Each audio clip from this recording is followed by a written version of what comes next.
and community in an age of rapid technological change. To lead you through this plenary conversation and get you, help you meet the panelists and hear from them, I want to invite Professor Ramesh Rao. I've come to know Professor Ramesh Rao over the past week, so much so that it seems like it has only been a week. A bit about Professor Ramesh Rao.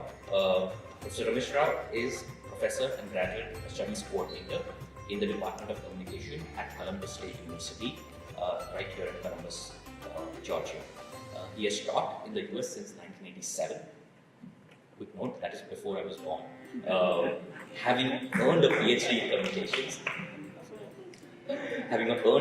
in communications from Michigan State University in 1992, he has taught at Missouri, Virginia, and Georgia. He has authored and co-authored half a dozen books, including books on intercultural communication, a book on communication principles drawn from the Natya Shastra, as well as books on Indian politics and society.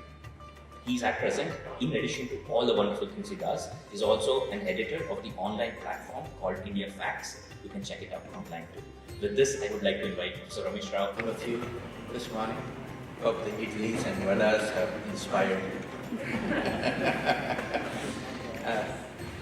For us South Indians, what better start to the morning than idli, vada and coffee? Yeah? I won't take much time here. I want our panelists. I think I would like the panelists up here, and then I'll be inviting Dr. Jagdish Seth to give his initial talk. Just briefly, in terms of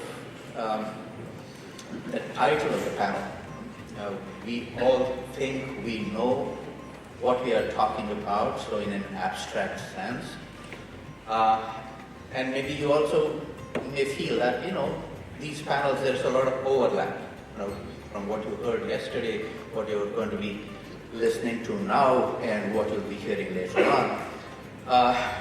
So can we get from the conceptual part, the abstract part, to kind of operational definitions, so that we can really take back home things to do and how to do them.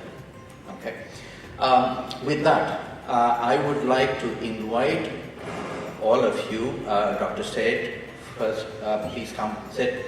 Amika Natra, Dr. Devesh Ranjan, Dr. Puneet English, and then once they come on up here, I will introduce Dr. Seth and he will begin his presentation. After he finishes talking, then each one of us will have our remarks, and then we'll open up for a Q&A session.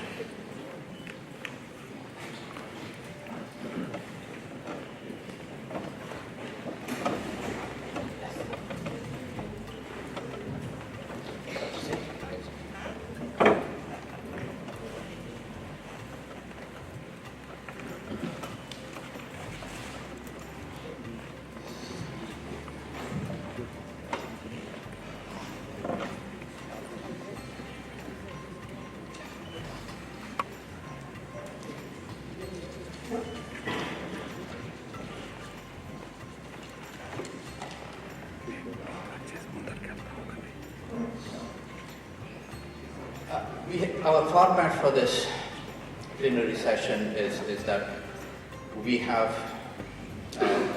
main presenter, and that would be Dr. Seth, and then we have three others, and I am the moderator. I may kind of summarize the presentations at the end of all of my panelists, co-panelists' presentations. To introduce Dr. Seth, for those of you who are not Atlanteans, do we call ourselves Atlanteans here?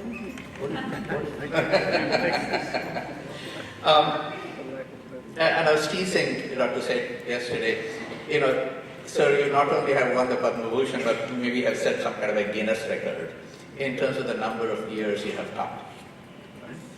On his official website at Emory University, where he teaches, they say he has got more than 6 decades of teaching and research scholarly experience.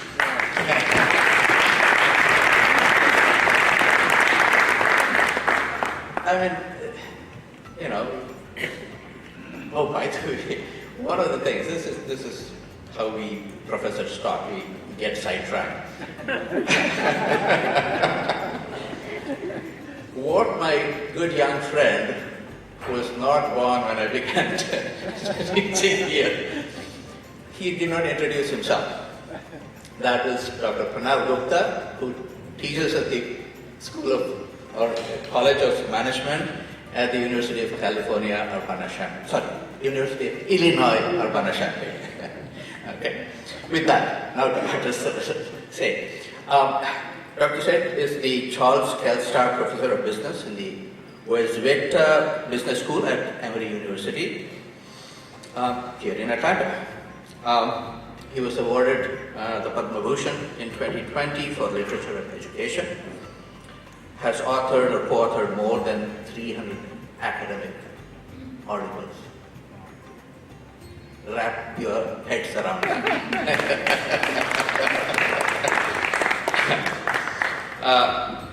His latest book, among his many books, both academic as well as larger general topics, his latest book is titled India's Road to Transformation, Why Leadership Matters. That was published again in 2020. He and his wife Madhuri have set up two foundations, the Seth Family Foundation and the Madhuri and Jagdish Seth Foundation. The first one to support charities here in India and the US, and the second one to support scholars and students in the field of marketing. So, we have for you today Dr. Jagdish Seth.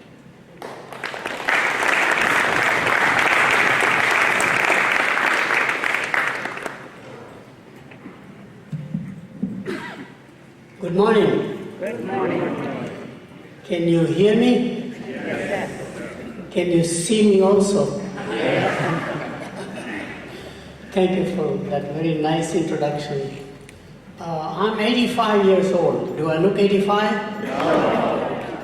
That's because today's 85 is the new 65. Today's 65 is the new 45. And today's 45 is midlife crisis. Midlife crisis is coming sooner and sooner. I do a lot of research on both technology on the one hand, and I'll talk about that and its impact on the family, the society in general, but I do significant work on demographics. We'll talk about those two trends coming together and impacting the future of family primarily. Fundamental message is that just as we gave up the extended family notion, which was Gayatri talked about yesterday in the plenary session, and we became a nucleus family, now we are becoming atomistic. Family means me, not for nobody else, which is a very interesting concept. And therefore, what do we do to change if there is a necessity to change? Let me talk about three technological things. I have a book coming out actually after 1 decade of writing before the emergence of AI even, that like a potent drug, digital technology is very powerful, societally very beneficial, like any drugs would be for a new discovery, but all drugs have side effects. And I've identified 7 side effects, 3 of which affects the family. First of all, this technology is enabling us to live like roommates. We are becoming roommate family. The old time used to be when the breadwinner was out, homemaker was at home, children came from school, during summertime they will play outside, wintertime they'll be playing indoor games, everybody waited to have a meal together, and that was the most wonderful time for conversations. Either way, just interaction. Today nobody has time like that. Eating in the evening together is a chore. How fast can I get it done? And then each one goes in their own corner. Somebody is on WhatsApp, somebody is of course on YouTube, somebody is talking on the phone, and somebody is watching television. Either in their own corners and of course in the US in their own bedrooms. There is no time to get together. It's very hard to get together. I've seen my own great-grandchildren actually sitting next to each other, text messaging rather than talking to each other. I took the pictures and then I realized my wife and I are doing the same thing. So it's a very addictive technology. So it's clearly the impact on the family structure, family conversations, etc. Second major thing that's happening is that there's a generation gap is getting shorter and shorter. It used to be 25 years at one time, but today generation gap is under 10 years. The older sister cannot relate to the younger sister, not only just in lifestyle, but in values, which is where the whole emphasis comes, and I'll talk about the values, which is mind-boggling.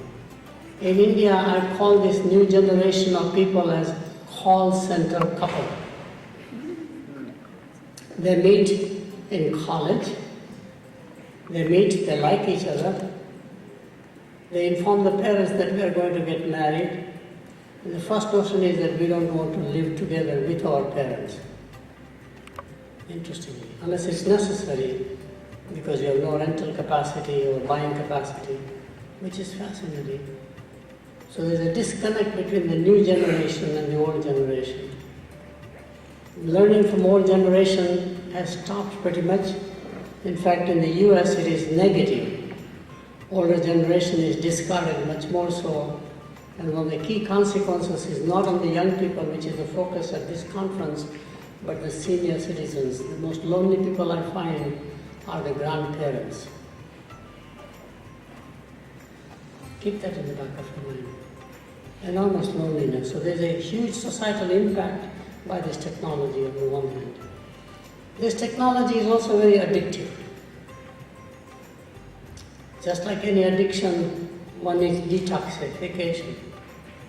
Like gambling is an addiction, alcohol is an addiction. So we are all researching about what to do, how do you detox yourself from digital technology. A lot of experiments are going on in laboratories on consumption behavior, but also experiments are going on in the field, etc. There are clinics created, and I can give you some examples. The most addictive nation is Japan, actually China, followed by Japan, by South Korea. Asia is more addictive than any other place in the world. And in Japan, they go to the cyber cafes. Addiction does not come as much from social media as it comes from playing video games. So you have a cyber cafe where you are competing with each other, and the young men wear diapers so that they don't have to go to the bathroom in the middle of the game. Think about that. This technology is very different compared to the industrial age technologies. One more thing that is happening is, surprisingly, we are bonding more and more with the artificial world. Artificial becomes more real. So we have an artificial significant other in our life. It's much easier to deal with a fantasized world out there, this whole ideal world, rather than dealing with day-to-day irritations of being in a relationship with anybody. And that's mind-boggling again. We have cases where people in their early 30s or so bond with a digital avatar, which is some sort of a digital creation, basically an influencer of some sort, become significant other, so that the young woman would tell the person, I would like to go to the beach today. So he will drive to the beach, all imagining that the person is sitting next to him. I would like to eat whatever it is. They're doing it very interestingly. That's the world we're getting into. Biggest worry we have is that with AI technology, avatars I can create us much more attractive, much more, in fact, compatible in many ways. So the ideal mate you would like to have, either just as a friend or as a significant other or even in marriage. Very important change. And I'll talk about those and then ultimately what can we do when we come about to that one. Among the 5 demographics that I studied, 3 are very important. The first one is living alone by choice. More and more young people are opting to live alone by choice. The first time marriage in America used to be 2 generations ago, 18 years. The girl from high school dated the boy. This is the American scene, but there's a parallel. Most of them graduated only high school, very few went to college in those days. And they will meet last 3 years in high school. Both families live in the neighborhood, and the parents will bless the relationship. So you have a June wedding. As soon as you graduate, immediately you have a June wedding. And if you cannot do it in June, you will have a December wedding. So the girl or the young woman went from parents' house to her own home, generally next to her parents. In the US, for example, more than 60% of the people will never live outside of the county in which they are born. Mobility only comes through education. Umbilical cord with the community is gone once you start going for education some other place, away from the community and the family. Not only that, but older men are really wanting to live alone by choice. Only one who lived by necessity was the widow who outlived her husband. She was independent after the World War II. She became a factory worker. She was a breadwinner. She knew how to drive. So she didn't have to be with grown-up children of her own, wanted to stay by herself for her independence and freedom. Today, men would like to live alone by choice, which was unthinkable. First-time marriage has gone from 18 and a half years to 28 years now. So 10 years again, you are living alone, away from the family. And in between divorces, again, you live alone for about 5 to 7 years till you are searching for the second mate, etc. So living alone by choice is a very key phenomenon happening. In fact, it is expected that by 2030, very soon, 35% of all American households will be living alone by choice. They may have a pet as a companion, but no other human being. That's the world we are evolving. Highest concentration of living alone by choice will not be in America, but it will be in France, which came as a surprise to me totally. French will lead the world actually in terms of this demographic shift. The other demographic shift is living longer. People are living longer and longer. Life expectancy is rising all over the world, including in India. And the life expectancy is highest in Japan. As you know, Japan is now a nation of no return. There will be fewer men in Japan next month than this month, for example. There's a decline in population because they did not allow immigration at all. Now they're trying to recover, but it's very hard to recover. Lowest birth rate is in Spain, which is a Catholic country, 1.2 children per woman. Second lowest is in Italy, another Catholic country. Again, these are numbers you can't believe even. And even in India, the birth rate has declined to surprisingly 1.99. We need replacement of 2.1 to replace. In the agricultural society, how many children we produced? In America, it was 7.1 children, because children were an asset in the farming community. And of course, the girls will be married, so you need to produce enough children to have enough boys who will stay with you, help you out in the farm. They are your social security. Today, children are becoming a liability on the balance sheet. To raise a child today, it will cost you at least $250,000 up to high school in America. Think about that. Very expensive. So we are producing less children. We are not negative as yet. It's about 1.6 children per woman in this country, but way below the replacement rate. Immigration has helped us a little low. Now, what are the consequences? Main consequence is that the health care, health preservation, wealth preservation will become the dominant industries, but more importantly, rather an inter-class conflict between lower socioeconomic class, working class versus the wealthy people. Now the disputes are within the family. Intergenerational conflict is rising faster and faster, because I don't see the world the same way as a Gen Z, as a millennium, as opposed to somebody else. By the way, we are retiring out in this country 10,000 people a day who are all baby boomers. And that will go on for decades. Point of no return. The fastest growing segment in America is centenarians, people who live to be 100 years or older, The second fastest obviously is 85 and older, my generation, and we want to drive.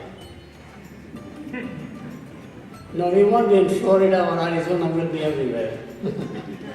And I'm at Emory University where there are young people and older people living together. They're fighting for the same space. Young people want to rush fast in the automobile, older people want to take their own time. Pretty much, it's very interesting to watch. What happens between generations and the transfer of values that we create in the family? That's the problem. And the last one, and a very key change is, today we have a working women households. 60% of all households now, women are working outside the family. 75% of the women with children are working outside the family. Working by two spouses has become a necessity in metro areas. It's not a nice thing to do. So what happens when the wife or spouse works outside the family? When you're a two-income, career-oriented family, what you have is no time. There's a time shift and a time shortage. Monday through Friday, 8 to 5, who is home? Monday through Friday, 8 to 5, who is home? No one. The dog is there. Even the dog is going away, except for the COVID phenomenon, pretty much. People will be going more for electronic dogs, electronic robots as companions, which is the future forecast. Again, that what tells you we need to intervene in some fashion, but it's very true. So there's a time shortage and time shift. Convenience is more important today than anything else. And we are eating out 1.5 meals a day in America. Breakfast is gone now. Lunch, of course, kids eat at the school. Parents at the workplace, essentially. And the 1 meal in the evening that I talked about, we have no time for that. So within the family, communication between the family members is just not there. It is all external communication as opposed to internal communication. This is creating tremendous pressure. We are outsourcing. Outsourcing is not the IT services from America to Indian companies like Wipro or TCS or Infosys. It is outsourcing homemaking skills. Cooking, cleaning, childcare. Nobody knows.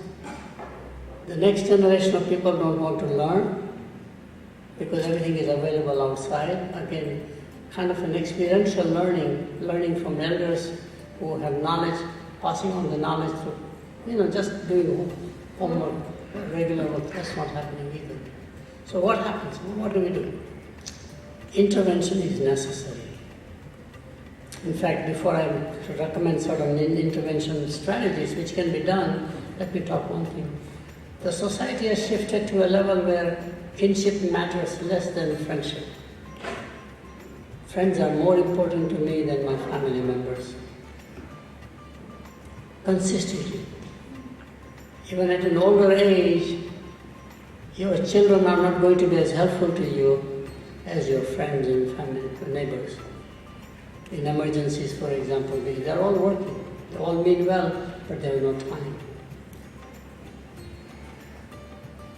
Very fascinating thing. So what do we do? Here are 3-4 recommendations.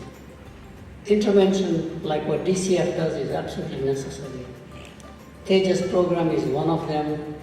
One can expand the Tejas program not just for the 14 to 18 or 18 to 35, as I heard.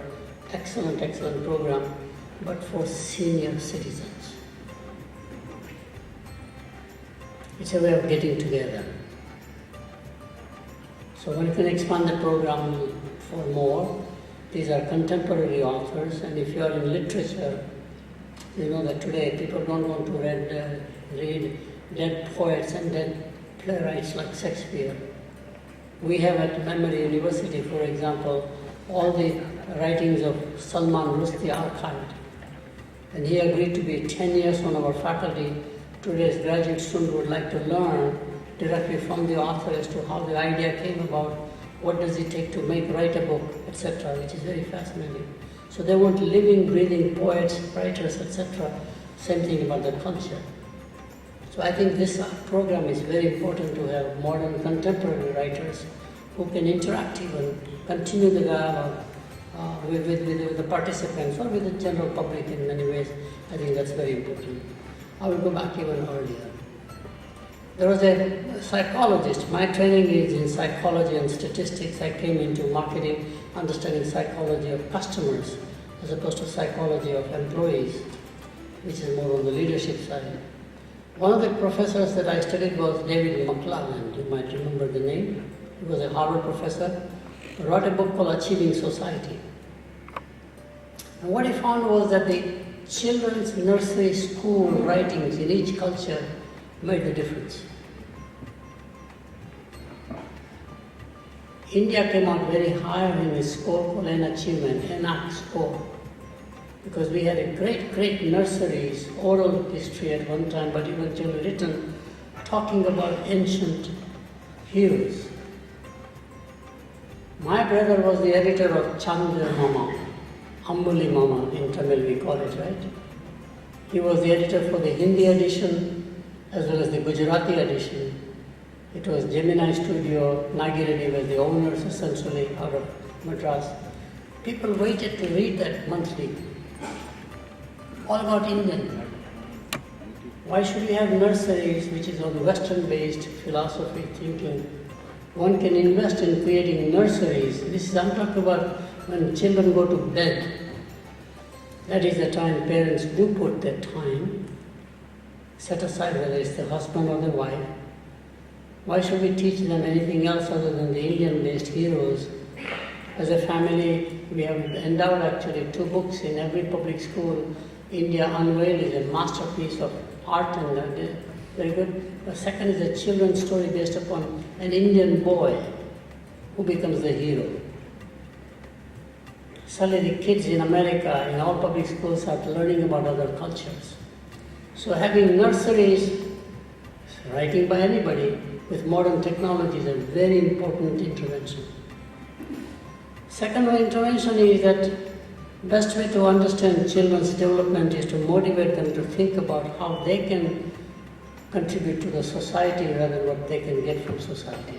Not at high school level. I'm talking about grade school level essentially. Ultimately, the purpose of life is to unlock the potential of others, not just your potential. So how do you unlock the potential of others?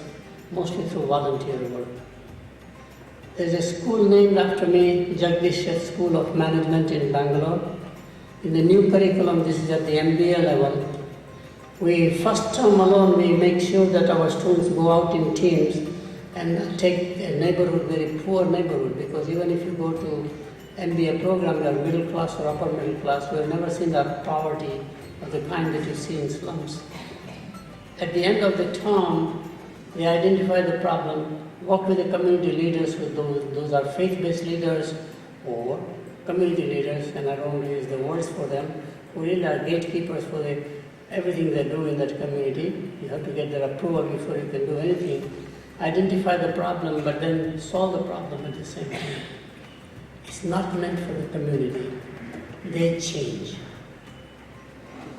They begin to reject the theory that all it matters in a corporate world is to make money, shareholder value. Society and corporations are 2 peas in a pod.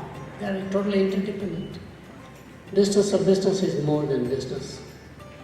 It is more than making money. And as an advisor to chairman of large companies, one-on-one coaching, advising, I find that the more money you make without meaning is meaningless. You feel empty inside.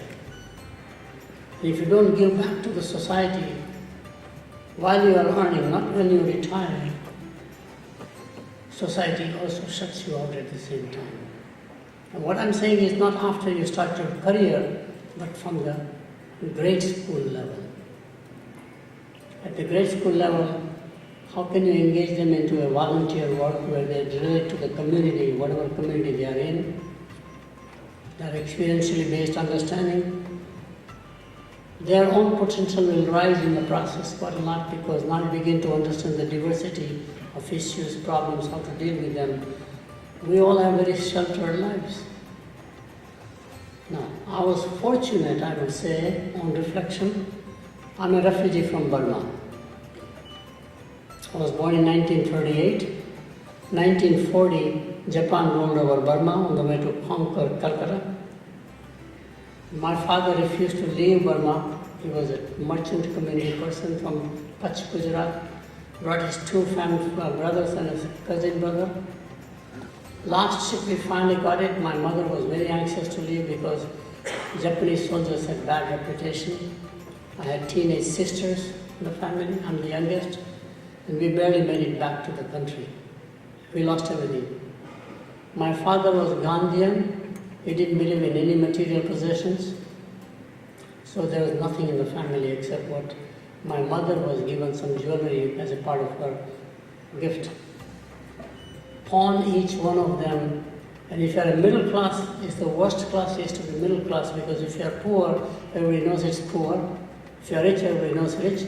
Middle class, when you have a marriageable, eligible young women in the family, you have to make sure you slap your face and still keep it red. And my sisters did embroidery work. That's where the values come. Relocations are very good if you survive, because it builds a inner character. This is exactly what we need to make them learn. We shelter our children too much. Rather than telling them that there is an obligation in the society from the time you are born even. So next phase in not only nursery schools but this kind of program. And there are so many opportunities to do both in India as well as here. Opportunities in India is fantastic through NGOs, organizations, and more are interested in having field work done over there.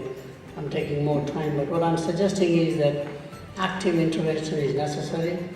And I must tell you, I'm learning today by going back to our ancient wisdom, and I'm saying, my God, what a wonderful knowledge base we have. Can we codify, contemporize, make it more contextual today? And I'll take one more comment around here, Ramesh bhai, if it's okay with you. On Sunday mornings, I intentionally listen to radio of the Christian priests. They're great marketers. They take the ancient principle, not so ancient, from Bible, and talk about today's issues, how it is relevant. Because congregation they're struggling with things. They're empty inside. And I find fascinating that when people live alone by choice, they do become lonely. And they escape from loneliness by having drug abuse, alcohol abuse, and even if they can't cope, they commit suicide. Not necessarily the older population, but also the younger population. They're searching for meaning in life. And there's so much in our ancient wisdom. Yesterday afternoon, my wife came with me. We were all blown away for the plenary session, how much knowledge is there in Sanskrit in this case, or whatever the languages we have eventually. How can we make sure that knowledge is more available, more distributable, more accessible, etc. So I again want to thank you, and I want to thank especially my friend Srikant Panikar and the whole team. So well organized this conference. There's nothing like it.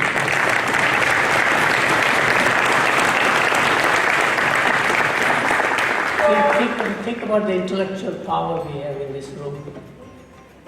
I mean, they're world-class people. I was just blown away by the kinds of things you are doing in AI at IIT Bombay. Ashish, of course, is a Pandey, is a good friend in management. It's incredible to see that academics can cross the boundaries of non-academic in many ways, non-scientific. Many of the scientific knowledge comes from observation, discovery, etc. of the real world, sometimes going back to ancient civilizations. There's a documentary or a movie called, I forget the name now, I'm sorry, but it's very interesting where they've interviewed all of the Nobel Prize winners in physics. Many of them go back to Bhagavad Gita. They keep it in there because there's some message there that suddenly they're thinking about a problem, either in physics or in quantum physics or whatever it is, and suddenly realize answer lies in one of those ancient scriptures, especially of Indian origin. Again, thank you for inviting me. Thank you.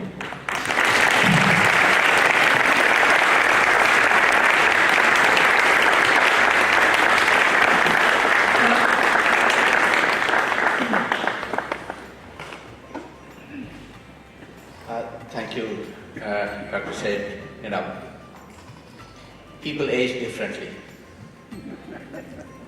You know, we do have a president who is 80.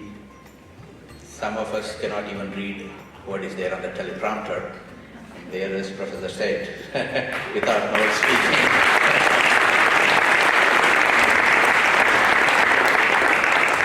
So what I'm going to do, I'm going to sit here, I'm going to introduce each panelist, and they have 5 to 7 minutes to, do their talk. And then once they are done, then I will kind of briefly summarize. I may not even do that, but I will open it up for questions that might be much more fruitful for this meeting, okay?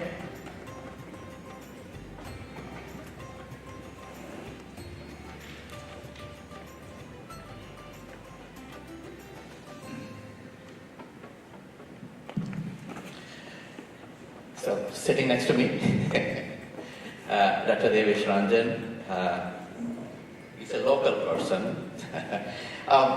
He's the Eugene Waltney Jr. School Chair and Professor in the Woodruff School of Engineering here at Georgia Tech. Before joining Georgia Tech in 2014, he was a Director's Research Fellow at the Los Alamos National Laboratory. And then I looked at the kind of work he's doing. And you know, for someone like me who is not from the science and technology background, I told him my head began to spin. And then I said, oh no, actually your work is all about spins. So, Dr. Devesh Ranjan.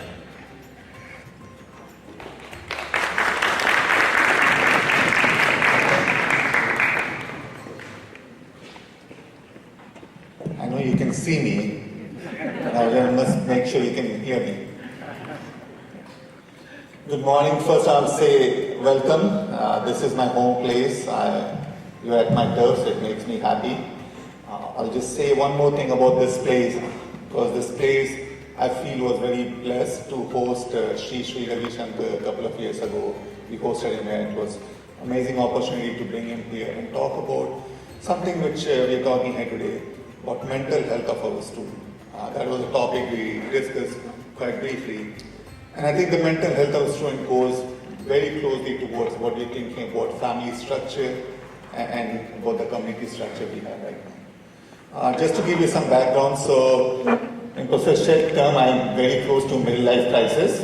So I'm 42, so I think 3 years I have to figure it out, what I'm going to do next. It's also today is the anniversary. I moved here in 2003, right after undergrad in India. And it was June 15th when I came to this country. That's 22 years.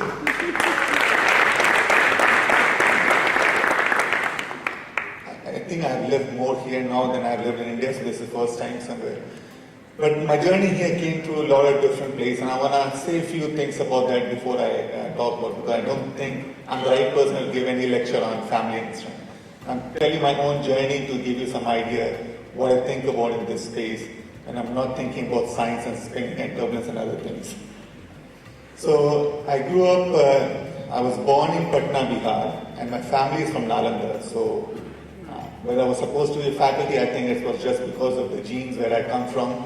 Nalanda, which was the first university in the world. We are very proud of, and I tell that to every person I meet who are in the US, to tell them education started from India. We were one of those things who were thinking about these things before we had institution in this country. I grew up in I think middle class we talked about. It's a low middle class. I think my family, everyone were farmers. In 60s, the whole structure probably happened. And the two side of family I saw both from my grandparents, from my mother's side and my dad's side. Dad's side moved towards Patna to work in government services and other things. And my mother's side, they all stayed in the village, and that's on Mokama, which is on the river Ganges. So it's a very fertile land. And the one thing which I still remember is that side of the family, 6 generations, I just counted before, stays in the same house. It looks like as if it's a astabal, so it's like the same big building, every family grew, but they all stayed there. And my best memory of childhood is still to go there and sit next to my grandmother who could not walk, but she'll sit with all the grandkids and talk about history. And in her terms, the history was about Ramayana and Mahabharata. So my learning about Ramayana and Mahabharata came from my grandmother. She passed away due to breast cancer at that point.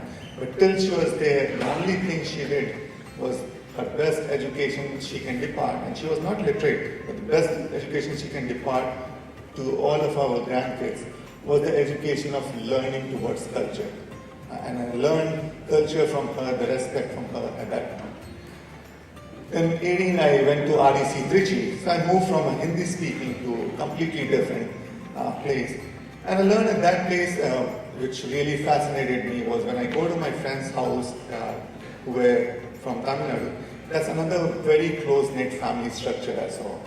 And it reminded me of very close to heart, my own homeland is like, it looks very similar to the place. So language might be the barrier, but the affinity and the support was the same which I saw there. Then I moved to Wisconsin, Madison, and I saw a completely different structure. And Professor Shet talked about nuclear family. I learned about nuclear family probably at that point. I had no idea because I was brought up in a very close family at that time. And this time I saw people were just working for themselves. It was just about themselves.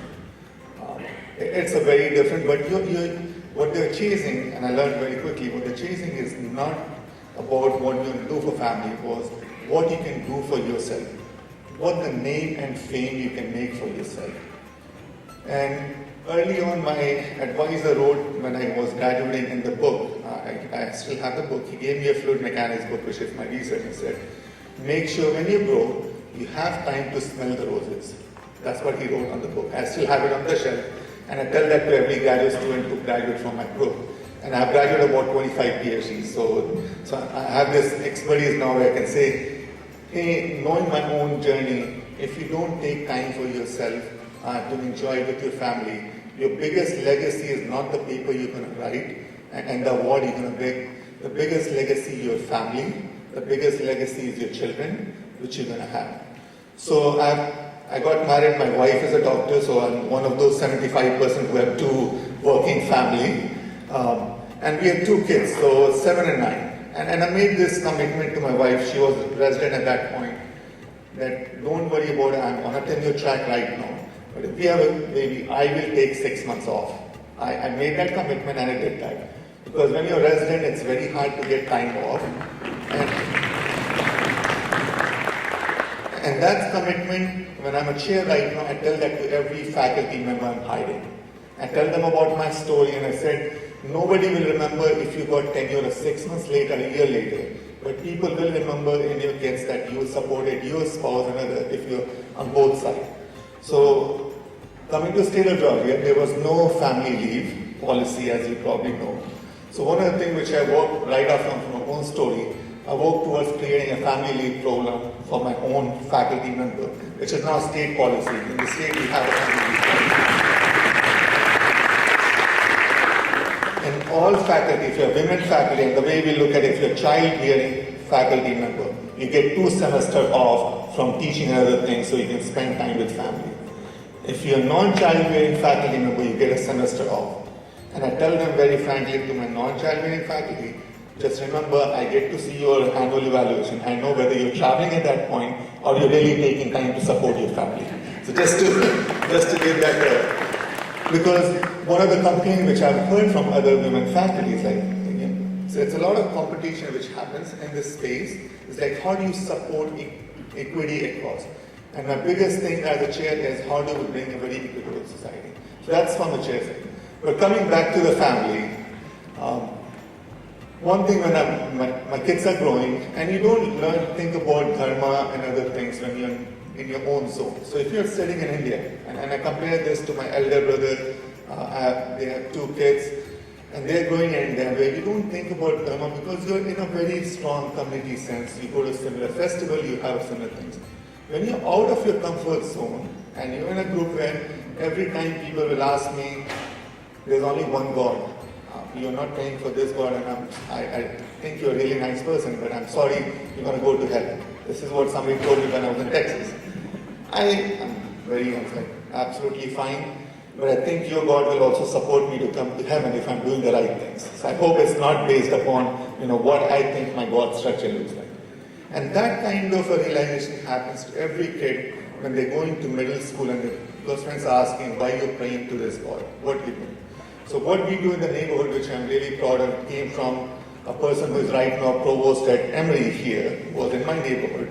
So he started, a Sunday school kind of a program for my own neighborhood. So we have about 84 Indian family which meets together. And the idea is not about them. The idea is about the same thing about the grandmother was talking about, thinking about culture, what we have. If this is a month, what festival we are doing. India is a very diverse country. There are different kind of people. And it's not just Hindi-speaking person. It's like all across, it's a really think about the unity there. And we learn about things which I don't even know. We have amazing family members who have gone to Chinmaya Mission and other things in the past. So they bring a different kind of history. We have sometimes some of the family are working very closely with the Sky group.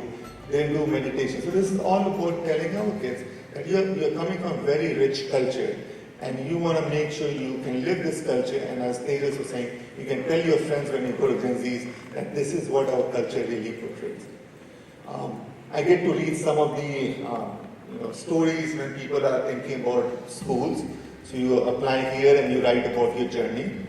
And I was very proud to see a couple of stories which came from my neighborhood who wrote in the personal statement when they're applying for schools here. And they talked about community as a big source of motivation for what they can do together. And I also read the story of my own niece who is a first year computer science here at Georgia Tech, and she's come from Indian, that was not something she was thinking about, because this is not something where she is a danger of losing out. So her story was all about what you can do for technological advancement to really support. So I saw a very two different train of thoughts from two brilliant persons who are coming to attend, and they're both here. So the best thing what I think family can do is to how do you merge these two thoughts, that together we can do something bigger for the country. Last time I said that I was in Korea last week.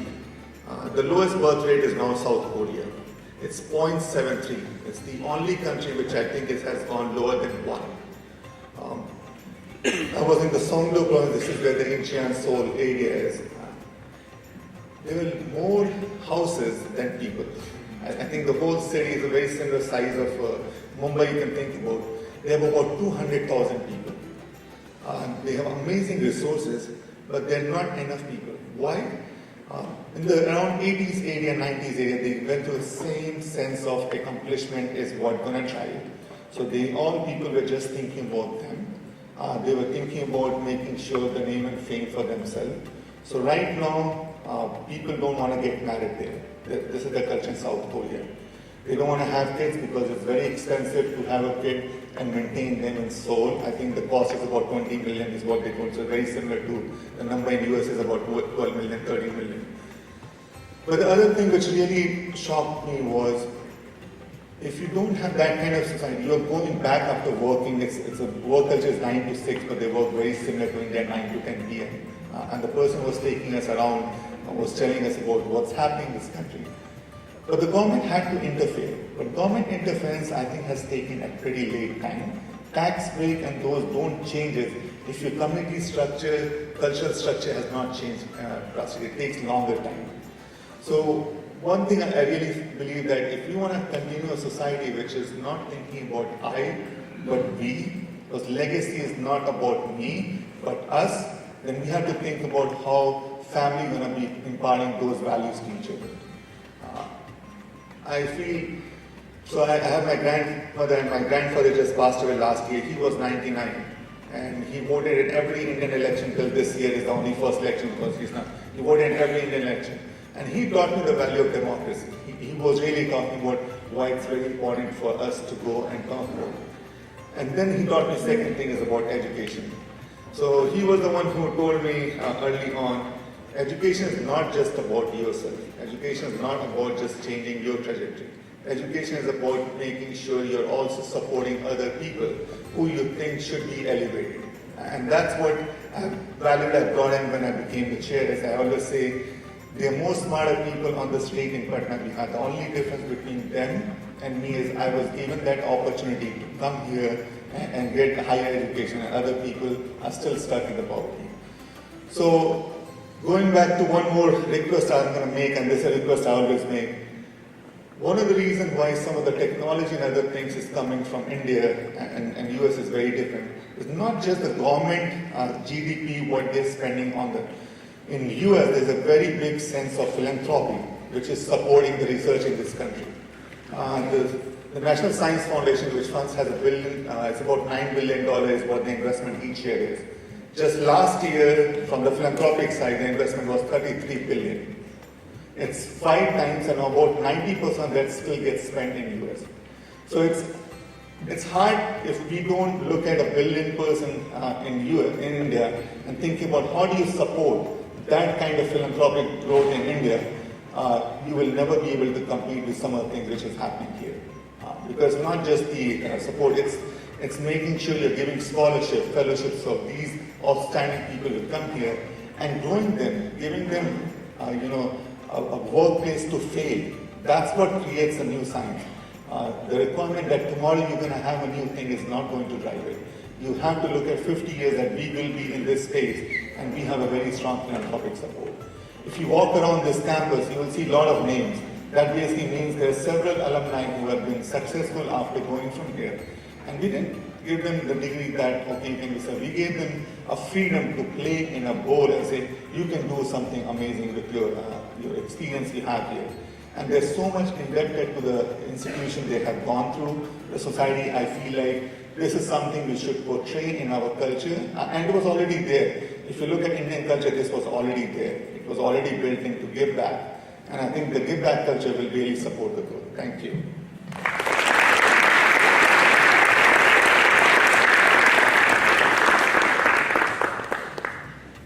I think since you have given a peek into your life, I will call you Devesh and not Dr. Ranjan. Thank you for offering us that peek into your life and where you are and how you have come to be that.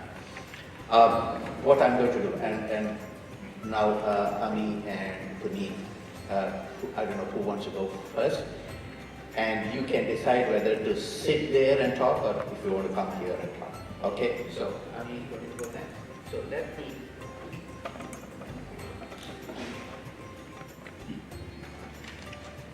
One of the things that I did this morning was to forget my notes, which I left behind at the hotel. So, I'm just going to read Ami's, bio here from our booklet.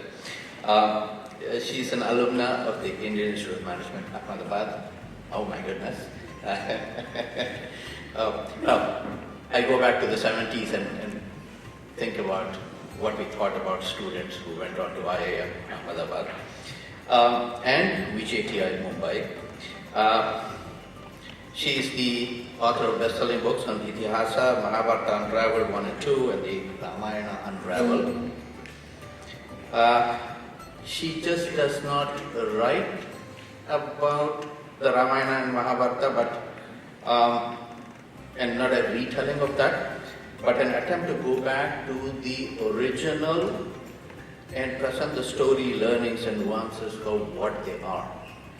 As a fascinating little conversation that we had last evening about how she came to that point, to kind of say, why are these questions not being asked and why are they not being answered? And that's what led her to begin reading and then the writing that she has done, which has captured now the imagination of a lot of people. She's a devout yoga practitioner, a certified yoga instructor, and a student, of course, of the Indian Knowledge Systems. So my pleasure to invite Ami.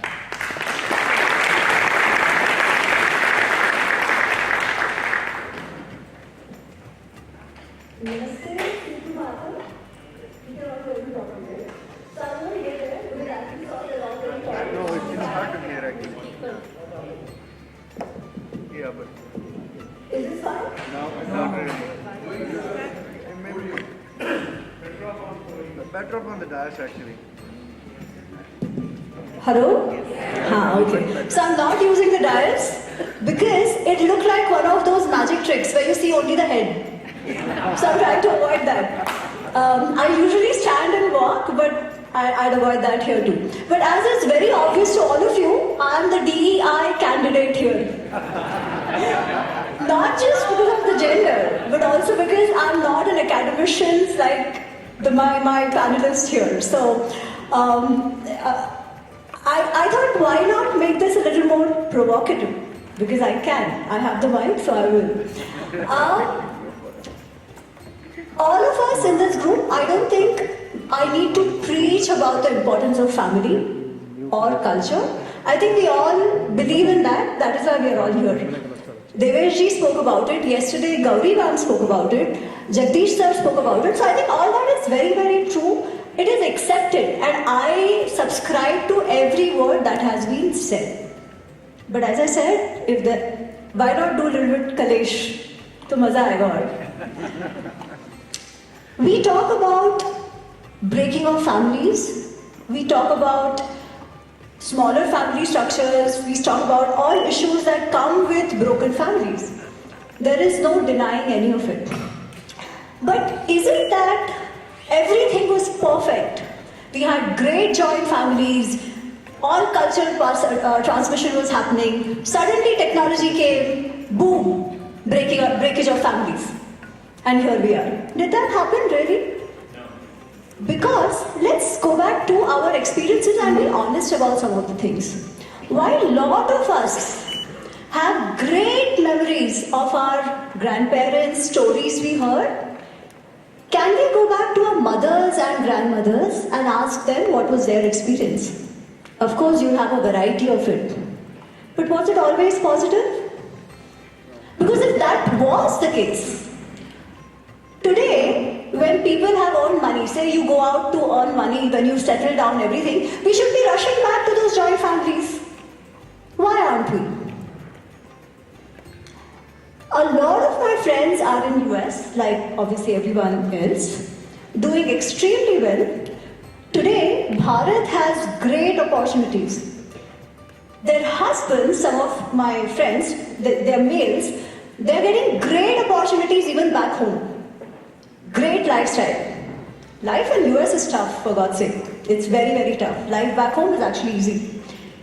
But their wives are not willing to move back. वो लोग बोलेंगे इधर रह के भांडी घासूंगी, but वापस नहीं जाना. Why? They'll be closer to grandparents, all family, community, everything is there. Then why not? मतलब कुछ तो गोची था ना? Not everything was hunky-dory. And was it because of the Indic thought? No. Definitely not. What did we have? We had the ashrams, right? We had the brahmacharya, we had the grihastha ashram. Grihastha ashram is called the anchor of all the other ashramas.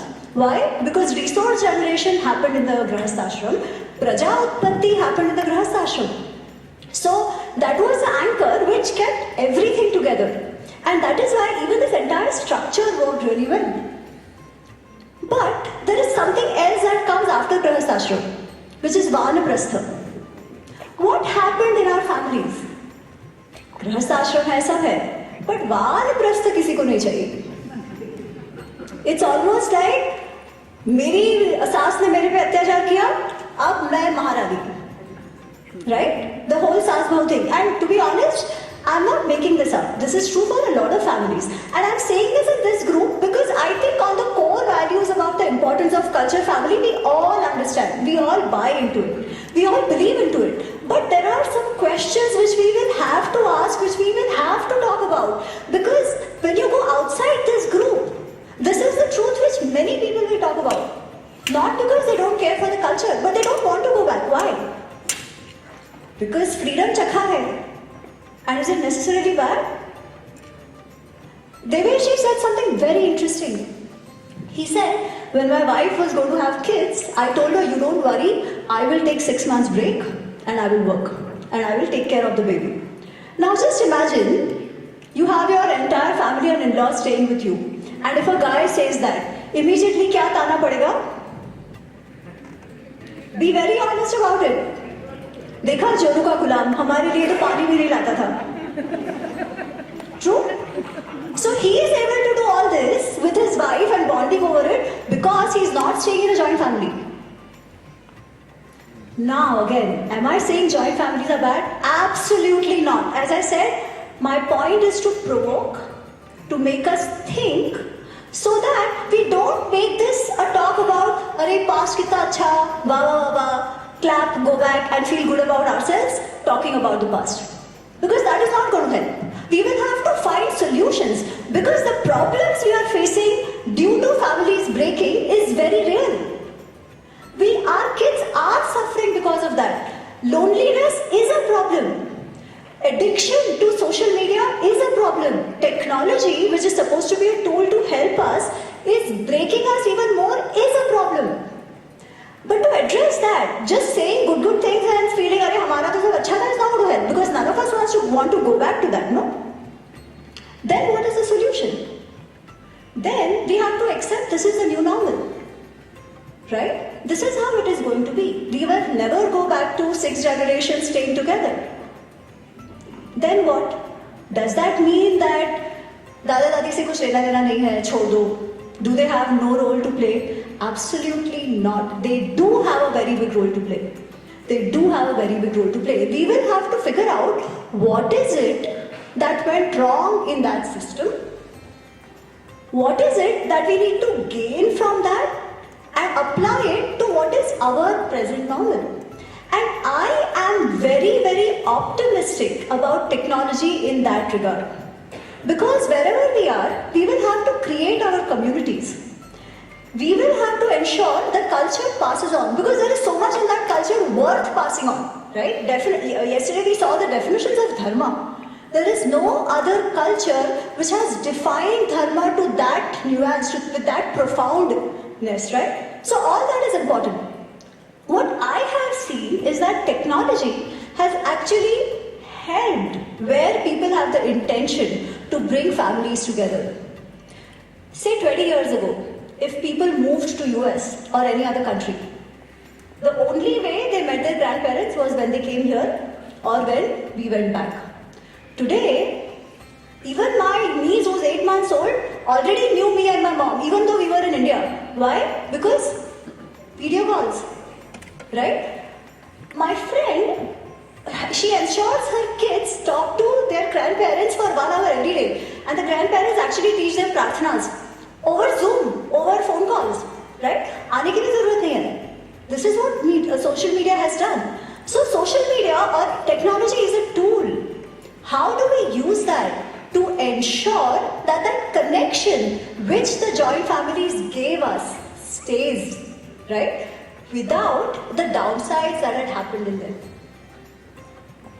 What is the best example of how technology is actually making that happen? We are all here for what? Tejas. And what did Dipti ji just say? She said one of the feedback that they got was that this competition helped connect grandparents to children. They had topics to talk about. Now I end up interacting a lot with youngsters. I do sessions on Ramayana, Mahabharata and stuff. So in that, I always ensure that बच्चों को भेज मत दो. I always tell them, let the kids attend, but with the parents. So can we make some of these activities as bonding activities? Because we may think, अरे बच्चों को दे देते हैं, let the kids know. But do parents know about the culture? No. They rather confuse more than teach them, right? So हम तो शुरू करें जानना. And because of technology, learning has become so much easier. Things have become so much more accessible. It is because of technology that I could learn from Rajiv ji, from Ramu Subramaniam ji, from Mahadevan, Professor Mahadevan, he's not here. They were all my virtual gurus. This is how it started. So technology is there. How do we make use of it is in our hands. Has the onslaught of technology made it easier for people to get distracted, addicted and all of that? Definitely. But what is the issue with that? See, yesterday, I think Ram Subramaniam ji spoke about it. He said, we have the technology to be happy. Yeah? We have it in us. We know the tools. What are those? eventually it goes back to Indriya Nigraha. Come what may. In joint families, when people were not willing to give up control after they reach a certain age, what was that lack of Indriya Nigraha only, where you couldn't say, chalo, my job is done, let me give up authority. Today what is happening? Kam, krodha, lobha, moha, mad, matsarya, desire, attachment, distractions, dopamine kicks, right? That is what technology is doing. So, the solution to all of that, past or present, is still that. Using or developing your Vivek Buddhi to start having control over your senses in a way that you can use the technology for the better. Now, are there tools within the technology for that? Definitely. There are tools which help you monitor how much you use, right? There are tools which are making it convenient to transfer the culture that we are talking about. There are games that have come. Video games ki hum baat karte hain, but it is through video games that actually transmission of stories is happening. Yeah.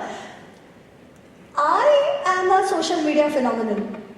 Of course, I'm not claiming everybody knows me, but whatever little, the reason I'm sitting here, it wouldn't have happened but for technology. So the small point I'm trying to make is that, like we say, no, Sharira Madhyam Khalu Dharma Sadhanam.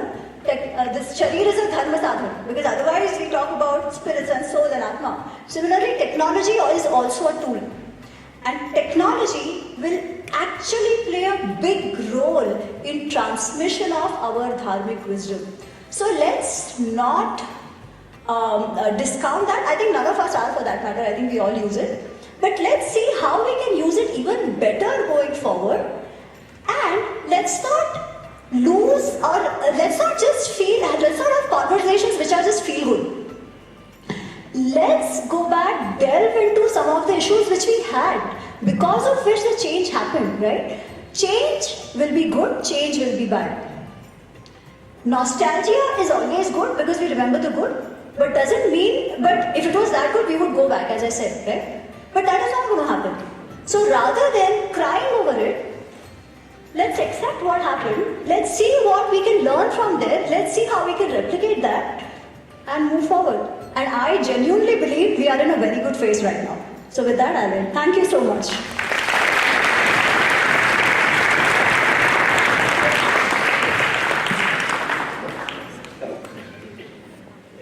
Thanks, Ami.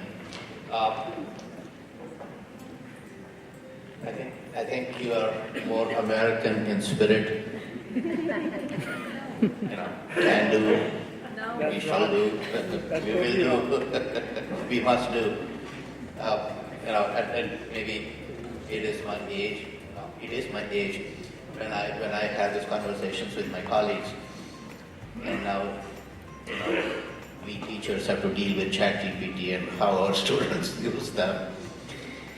And I say, no, we need to be talking about technology and said, but all of my colleagues are, oh, what can we do with it? How can we use this in the classroom? So, interesting, we'll talk about it. But now I have the pleasure of introducing Dr. Puneet English. And I don't know if I'm going to get my Dutch right. I know a little German, but is it Vrije University? Frey. I don't know my Dutch. It's a free university that he works in. He's a faculty member at the Faculty of Religion and Theology, specializing in Hindu spirituality and its contemporary applications for society, especially in matters such as spiritual care. With his experience teaching at IIT in Varanasi,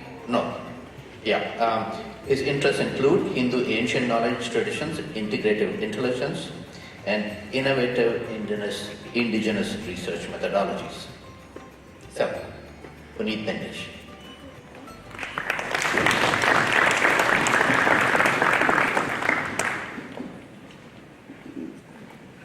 Namaste. I am another DEI candidate, but in a different category. I am not on social media. Of course, some of the CV points are there on LinkedIn because I have to run my livelihood, but I am not active and following. Anyway, I have 10 minutes. Yeah, 10. So, I was sitting here and I had zero thoughts in my mind that what I would share here. But by the grace of Saraswati, I got some thoughts in my mind, and I was thinking that how to say these thoughts in a manner that is humble, it's pleasureful listening, and it's loving and caring on the topics that are not so like that. But in the audience, I have Rajiv ji, whom I regard a lot, and so I have this courage to say the truth in the manner in which it appeared to me, and it may seem and sound a little brute also. So technology is an outcome of a market. It has a purpose, it has a worldview. So technology is an outcome of market. So we are living in a market-centric era, market-centric worldview. So imagine you are doing a thought experiment that you are a CEO of one of the largest FMCG or consumer goods company, that's taking that in America. And you have used all the things that you learned in marketing, product, price, promotion, etc. And then you also learned these new two tricks, planned obsolescence and perpetual upgrade, which Dell and Apple and these companies have mastered over a period of time. And you have used all of this, and still your board is saying that we are not getting enough sales. You need to push hard. What will you do? Any clues? Anyone has got a better idea? You have used all of these things, promotions, price, playing, perpetual upgrade, iPhone 10, 11, 12, 13, 14, whatever. You have played with all of this. And you have also used planned obsolescence. Dell battery is made to last for a certain period of time and it stops working because they, in their operations management thing, they find the probability of the failure of the product, not the success of the product for a certain period of time. So they build their products in that way. So you have used these fundamentals. So what will you do? Anyone?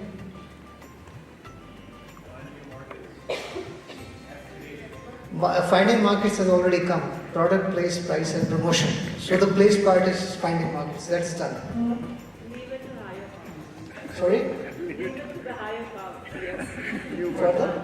Leave it to the higher power. Oh no, that choice is not there because the board is going to fire you if you do not get the results in the next 5 years. We are standing in America. That answer will not fly. Repackage the product. Sorry? Repackage the product. With That's part of the product. So you've already placed the 4 piece that has come already. New vertical. Expand the audience. That already there. Product. Expand the audience. What's your answer? Is it better now? Okay. You may have to come closer to the mic, sir.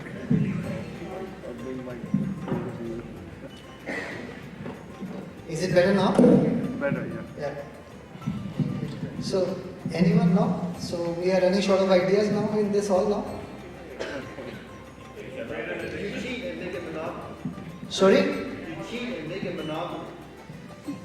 Okay. Suppose your board has come back and said that after the cheating also, the size of the pie was fixed and you still didn't get the percentage increase that they wanted. So then what's your options? Expand the pie to children. Huh? Expand the pie to children. We are now talking. So, if you are a CEO and you are selling washing machines, let's say, or televisions, and you've got a family of 4, and now you are selling 1 television. So, if you break down this family into 4 members, you get to sell 4 televisions.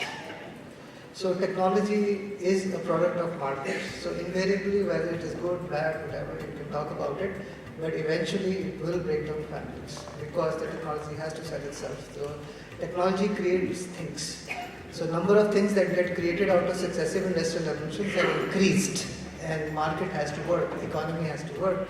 The economy is not centered around the dharma, it is centered around something else. It's, since today's topic is not philosophy, of course there's a historical and philosophical background to it. So with the problems that we are right now facing in terms of social, family, environmental, etc., they all center around this consumption. And the successive industrial revolution yesterday, he hinted at it. The first industrial revolution took away our sense of karmendriya. so our karmendriya were less used. The second industrial revolution had an impact on our jnanendriya. The third industrial revolution, the information age, it had an impact on our mind. The fourth industrial revolution, the current one, will have an impact on our cognition, viveka buddhi. And after that, the questions that will come into our fore will be, who am I and why do I exist? So these are the spiritual questions that we'll be grappling with in the next couple of decades, or maybe 3-4 decades.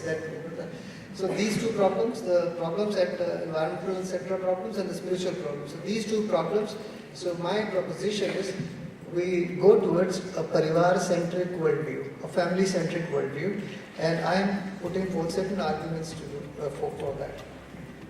The parivar-centric worldview, before I get into it, I will take a quote from anecdote from Prashnopanishad, where 6 Rishi sons, they go to Rishi Piplada to ask certain spiritual questions.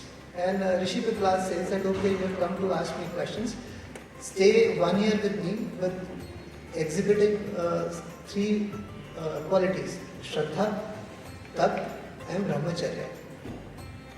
This example is just a hint at, so if you take any scripture, Bhagavad Gita, Upanishads or anything, you will find that there are qualities that are there either in the first chapter or in the end, which tells you for whom this scripture is, how to be eligible for that scripture. So anything that is of value, of material value or spiritual value, these 3 virtues are there, Shraddha, Tap and Brahmacharya. And family is a very sophisticated system where these 3 values get inculcated without an effort. So that is the power of family. And the family also is a unit of the society and thing and virtues. So there are plenty of qualities which Gauriji also yesterday talked about it. I will not take much time to detail it out, but I am open to questions. If there are very specific questions to how the elements of this parivar-centric worldview and how. So I will stop at that in the interest of time.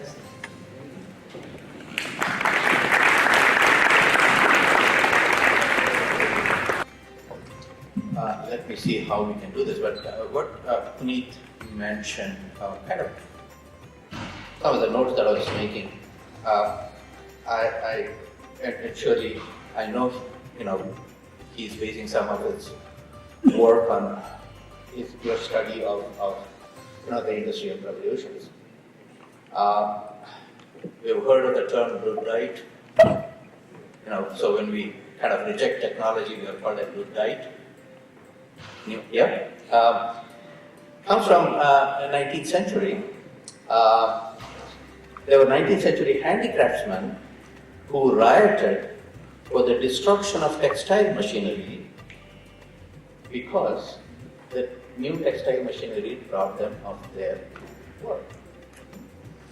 And interestingly, they said they were inspired by this mythological figure they called General Ned Ludd.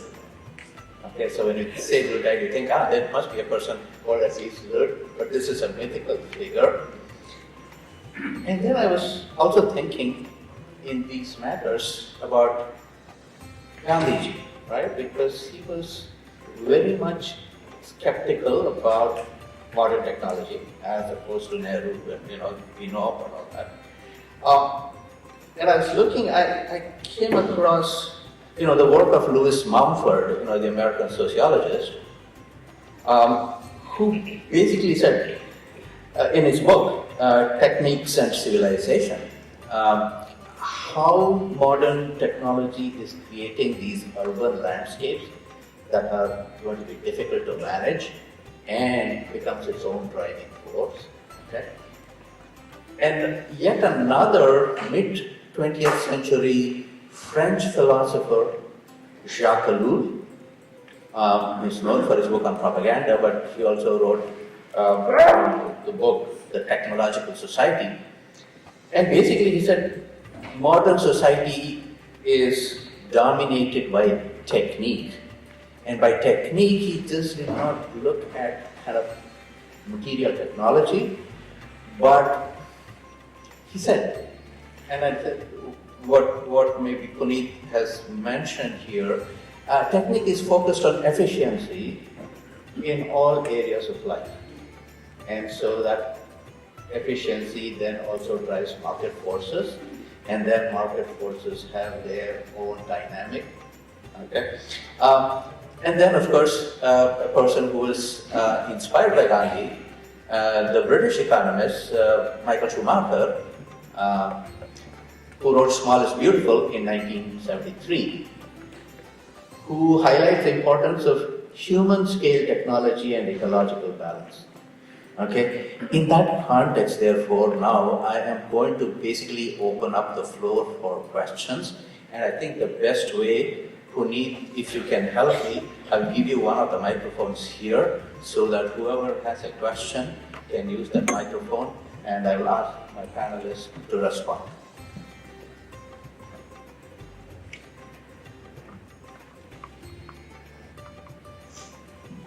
So,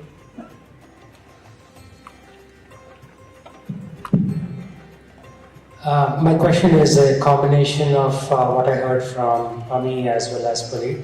I think you stimulated some of the modern thinking. Of course, this Dharma conference where we lean towards more of the traditional thinking. To Ami's point, maybe I should come here so that people can see me. I come from International Society of Krishna Consciousness. Srikanji invited me based on our LinkedIn interactions. So today the social media has given us an opportunity to interact at a level not seen before. I conduct Bhagavad Gita classes on Zoom for kids on Saturday mornings. For adults, I used to do that for a number of years, Friday evenings and Saturday evenings. And I have the reach that I could not get from just sitting in a temple and speaking about Bhagavad Gita. Now, there are people in my contacts who are IAS officers, BJP politicians. There is a lot of debate that gets stimulated whenever I say something good or bad. And even when I stop talking, people are arguing amongst themselves, stimulating this kind of debate. So, technology has a very great role, and I tend to agree with what Ali said, although this may have been controversial for a Dharma conference. It is actually helping us improve Dharma, right? Our reach has increased tremendously, right? All the professors we heard from yesterday, I would not have met them unless Srikanji conducted this symposium. And we'll stay connected post this symposium using social media. Distances in America are tremendous, but the reason we are able to do all this is technology. And International Society of Krishna Consciousness has been preaching the message of Vedic Dharma to millions of people around the world, and same with Chinmaya Mission, with Sri Ravi Shankarji and so on. So technology definitely helps. With the topic that Puneetji brought about, right, around how do we basically rebuild those elements of society, again, I think technology has a great role. So this is not so much of a question, but just my little thoughts. Thank you.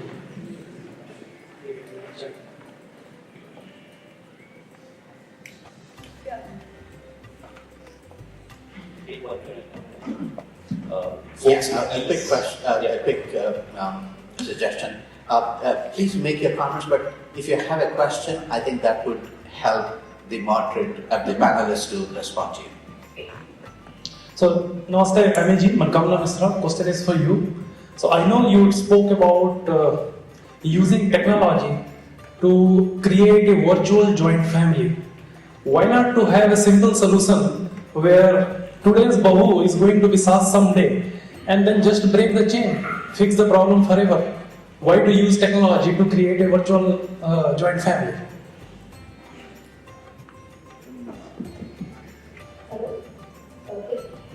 No, I agree with you. I'm not saying there's one solution. I fully agree with you. I don't think there is one solution. I was saying technology doesn't necessarily need to be bad. It's about how we harness it, right? And I'm not saying use technology to create a joint family. That's not what I'm saying. I'm saying community building has to be in person, and that can happen wherever you are, right? Chinmaya Mission, ISKCON, as you mentioned, the Sangha shakhas that we have, they all help develop the communities. As long as we value what we hold or what has come to us, right? Our heritage. That awareness is very important. To bring that awareness, technology can definitely play a role. But what you said, that is true, and in fact that has happened. I think our parents' generation was the ones who kind of sandwich ho gaya from both sides. We didn't take care of them. They did whatever they had to do. But I think that is changing. And also, I was generalizing, yeah? I'm not saying it is bad. Please, as I said before, I don't need to preach the pros of family system or culture to this crowd, because I believe we all believe into that, right? We believe into family, we believe into the positives that the family brings. So please don't get me wrong saying that bakwas hai, ye nahi keh rahi main. I'm saying that is all good. But let us acknowledge some of the issues which happened and take what we can from that, and rather than only talking about the past, can we build those pros into our generation going forward? Be where we are, using the tools that we have at our disposal. That was the idea. Yeah. Just take 1 minute. This is in response to your response. What is perhaps needed is to point out the positive aspects which we have forgotten. And there is not much opportunity for them to learn. The negative aspects are portrayed in so many manners in various places. This is going to be there forever. I think positive aspects to be brought out in the current framework, and the negative aspects which are there to take away. I think that is what is more important to discuss rather than bahusas. Even in those places where bahusas are not going to trouble you, so there are people who don't want to return. I know several cases, hundreds of such families are there. It is not because of those problems. It is because of the way the Lakshmi tries to function. So it is hard to pull out from that. That is the major problem. That's all I wanted to say. Thank you.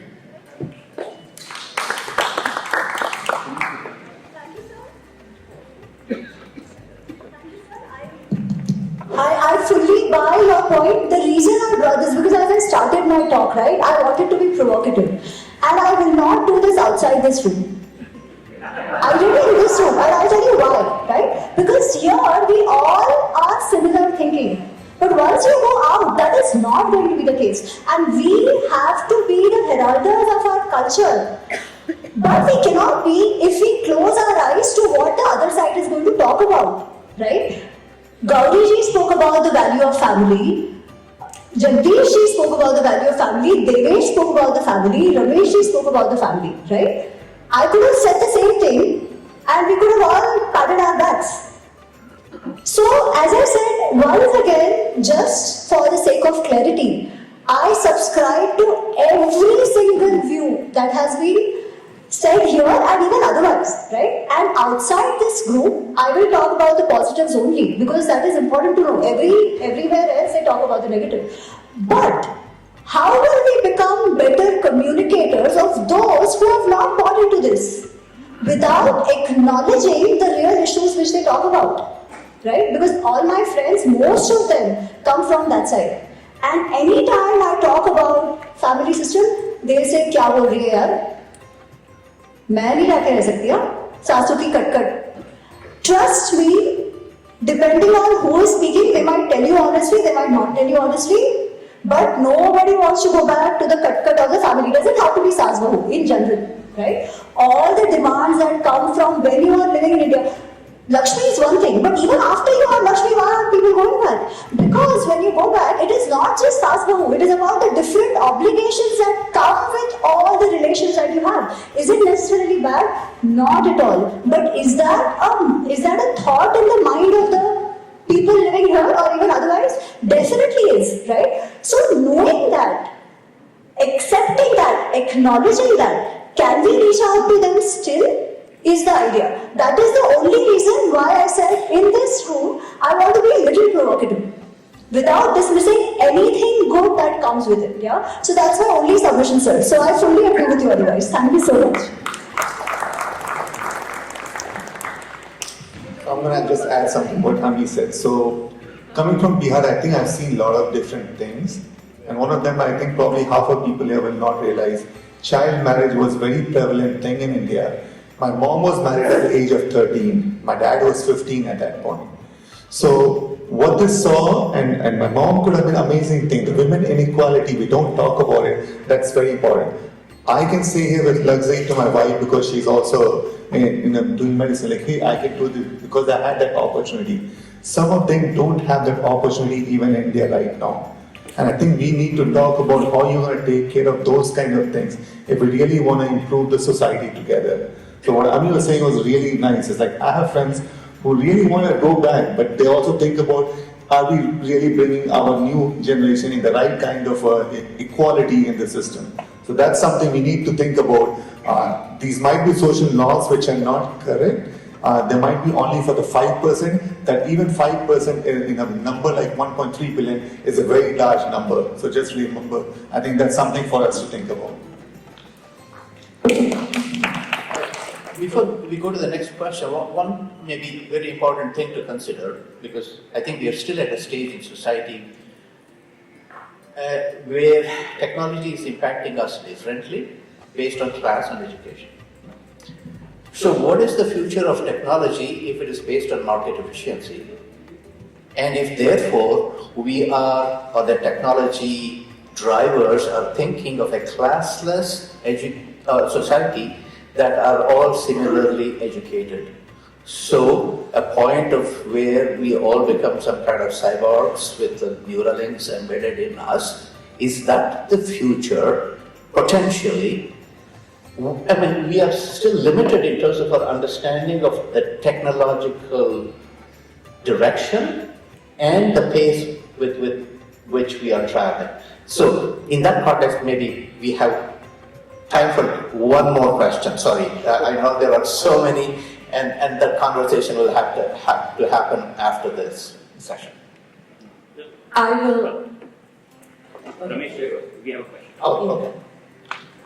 Thank you very much. It was a very, very stimulating conversation today. And I am a holistic psychiatrist and I work with people from all walks of life. I've worked in India and here.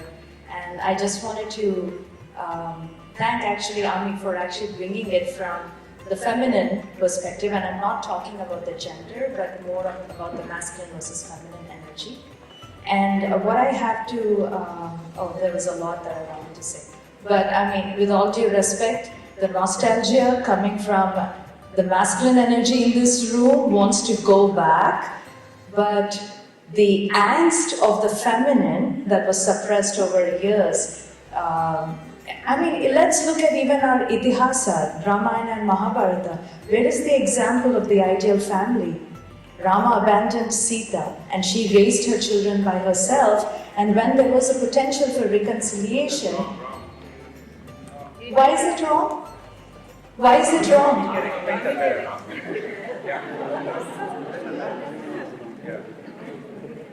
Hello? Yeah. So, great point, ma'am. But again, when it comes to Ramayana and Mahabharata, we have to approach this with a little more nuance. Because the idea there is not to portray an ideal family. The idea there is to deal with dharma sankata of a raja. Right? So, I would say, let us not conflate that, because what is happening is, very honestly, when people conflate the two, the takeaways completely breaks apart. Yeah, of Ramayana and Mahabharata specifically. Also, what we typically know about the stories of Ramayana and Mahabharata are not what Ramayana and Mahabharata actually talk about. The women in Ramayana and Mahabharata are very, very empowered. They are women who have their own agency. Somehow, in the retellings, we lose it. Because, and that, the reason for that is what has happened in the society over time. Which has twisted the characters of the women. I completely agree with you, and the point I was making is that Sita is an exemplary of the divine feminine. That, I mean, I got interrupted. She is an exemplary of divine feminine. Lakshmi is the exemplary of divine feminine, so is Parvati. But the balance between the divine masculine and divine feminine is only exemplified by Shiva and Shakti. And for a family to survive and succeed, and for children to be mentally, physically, emotionally, and financially successful, it is that ideal of Shiva and Shakti, in my humble opinion, that needs to be replicated. Which means that as Dr. Devansh has, your ability to sacrifice your tenure was coming from a place of grounded masculine, which enabled your wife to pursue her career. So they're not traditional gender roles, but they exemplify the balance between the divine masculine and the divine feminine. That, I believe, is the essence of most of our teachings, our Vedas and everything. So it's not really about the gender pitted against one another, but it is that balance that helps for the ideal upbringing of our children and for the next generation. And when we do that, the next generation will automatically inculcate the values and everything that has been written in our culture. I don't mean for this to be a lecture, but I wanted to share that perspective. Thank you so much. Thank you. And it's a very important question, a very important comment, because one of the things that we do have to keep in mind, because right now when we say family, we assume certain things. How do we define family? And that itself is now going through a lot of changes. We have now a lot of conversations about gender, about how many genders. We have begun to reconsider what marriage means, and between who and how many. Who can be partners? What kinds of changes in law are we contemplating to ensure that we cater to our new publics, new citizens who demand these things? These are all important issues in our conversation here. I know there are, as I said, this is a big topic, and I hope you will have the time to therefore talk to our wonderful panelists. And once again, thank you, Dr. Singh, Dr. Ranjan, Dr. Vinklesh, and Ms. Ami.